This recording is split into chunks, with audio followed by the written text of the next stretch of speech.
صحیح بخاری میں 2930، صحیح مسلم میں 4612، 4615، 4619، مشکات میں بھی موجود ہے 5888، 5889، 5890۔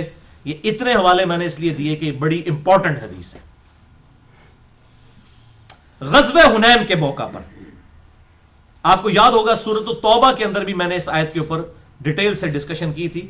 سورہ التوبہ آیت نمبر 25 میں یہ بات ڈسکس ہوئی کہ جب مسلمانوں نے اس وقت اپنی کثرت کے اوپر تکبر کیا کہ ہم تو بدر میں 313 تھے، غالب آ گئے، آج تو ہم 12,000 کا لشکر ہے، تکہ بوٹی کر دیں گے کافروں کی۔ یہ غزوہ حنین مشرکین عرب سے آخری جنگ تھی، یہ فتح مکہ کے بعد ہوئی قبیلہ حوازن کے خلاف، اور بڑے تیر انداز لوگ تھے، اور مسلمانوں کی زبان سے نکل گیا یہ تو شاہی کوئی نہیں نے، آج تو اسی 12,000 ہاں، اور اللہ تعالیٰ کو اس قسم کا جملہ پسند نہ آیا۔ سورہ التوبہ کی آیت نمبر 25 میں اللہ فرماتا ہے پھر جناب پیچھے مڑ کے بھی نہ سو ویکھ دے، اس طریقے سے تہاڈے اوتے دہشت تاری ہوئی کافراں دی، پیچھے مڑ کے بھی نہیں دیکھتے تھے، اور اللہ کے رسول تمہیں پکار رہے تھے اور تم پھر بھی بھاگ رہے تھے۔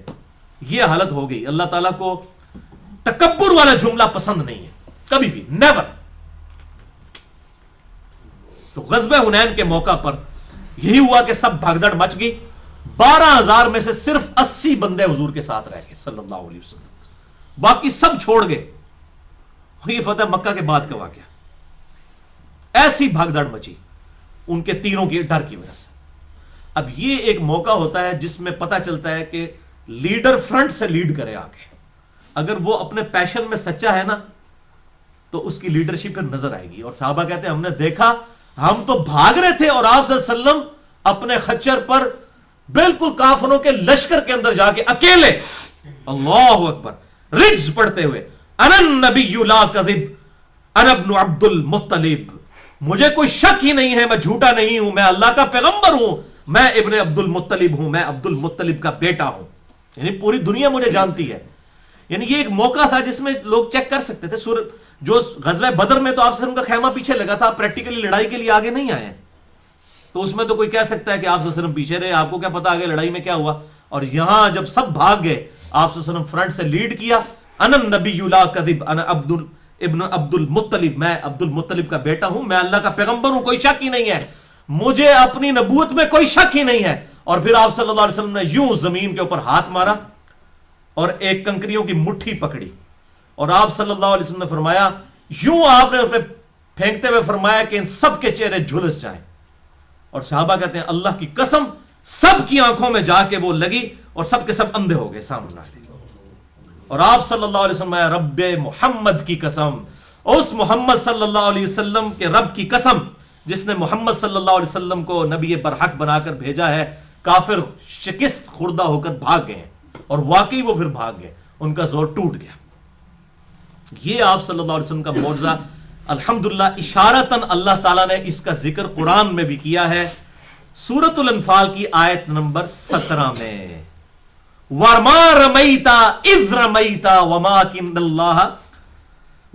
اللَّهَ رَمَىٰ وَمَا رَمَيْتَ إِذْ رَمَيْتَ وَلَٰكِنَّ اللَّهَ رَمَىٰ۔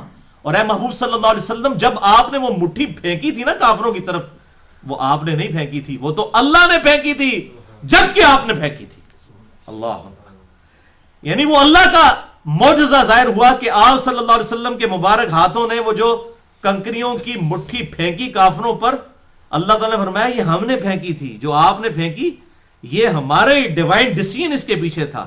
اور اس طریقے سے آپ صلی اللہ علیہ وسلم کی ایک، اس سے یہ بات پتہ چلی کہ یہ دنیا بقدر ایفرٹ ہے۔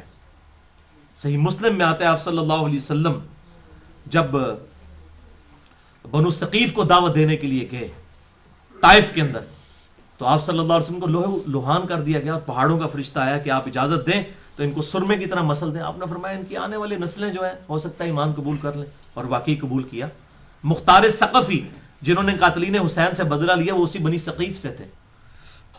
تو آپ صلی اللہ علیہ وسلم دعا فرماتے کچھ بھی ہو سکتا تھا، لیکن اللہ تعالیٰ نے دنیا بقدر ایفرٹ رکھی، یا آپ کو ارن کرنا پڑے گا، تکلیف سے گزرنا پڑے گا، تب جا کے کوئی آؤٹ پٹ نظر آئے گی۔ اس حوالے سے